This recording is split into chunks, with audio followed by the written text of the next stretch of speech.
Welcome back to Learning Inkscape, and this time I'm going to show you how to save the window size. So just a quick tip today. Whenever I close my Inkscape and I reopen it, it has a different window size.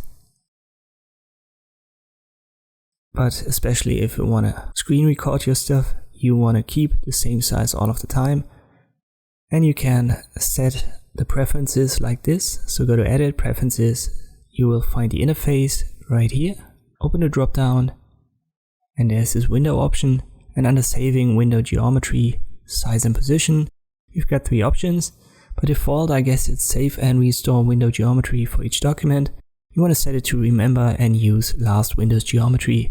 And if you now close Inkscape and restart it, it will have saved and restored the last window size that you've used.